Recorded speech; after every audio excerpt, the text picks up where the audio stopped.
Merhaba arkadaşlar, kanalımıza hoş geldiniz. Bugün sizler için Ebru Şahin ve Akın Özünden yepyeni haberler hazırladım. Kulislerde dolaşan iddialara göre Akın Özü gelen projeleri oldukça temkinli yaklaşıyor.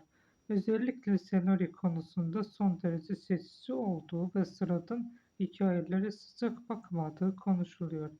Hatta bazı yapımcıların onun bu tavrını zor beğenen olarak yorumladığı bile söyleniyor. Ama oyuncunun bakış açısı biraz farklı. Onun yaklaşımını kendi sözleriyle özetlersek bir hikayeye inanmazsam o hikayenin parçası olamam. Bu cümle aslında onun neden az ama etkili projelerde yer aldığını çok net anlatıyor. Son günlerde en çok konuşulan isimlerden biri olan Akın Özü, özellikle Avrupa ve Orta Doğu pazarında ciddi bir hayran kitlesine sahip olan Akın Özü'nün uluslararası yapımlarla görüşmeler yaptığı iddiaları gündemde. Henüz resmi bir açıklama olmasa da bu ihtimal bile hayranlarını heyecanlandırmaya yetiyor. Öte yandan sosyal medyada sık sık karşılaştığımız bir başka söylenti ise onun yeniden büyük bir televizyon dizisiyle geri döneceği yönünde. Bazı kaynaklar güçlü bir dram projesinin hazırlık aşamasında olduğunu öne sürüyor.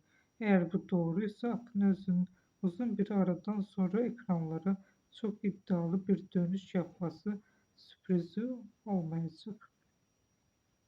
Tabii ki magazin dünyası dedikodusuz olmaz. Zaman zaman özel hayatıyla ilgili ortaya atılan iddialar da gündemi meşgul ediyor. Ancak Akın Özün bu konularda oldukça net bir duruş sergiliyor. Özel hayatını gözlerden uzak yaşamayı tercih ediyor. Belki de onu farklı kılan şeylerden de bu gürültünün içinde sessiz kalabilmek. Bugün geldiği noktaya baktığımızda Akın Öz'ün kariyerinin aceleye getirmeden adım adım ve sağlam bir şekilde inşa ettiğini görüyoruz. Bu da onu sadece popüler oyuncu değil, aynı zamanda uzun vadeli düşünen bir sanatçı haline getiriyor. Evet sevgili izleyiciler, bugün Akın Özün hakkında konuştuk. Siz onun yeni projeler hakkında ne düşünüyorsunuz? Yorumlarda bizimle paylaşmayı unutmayın.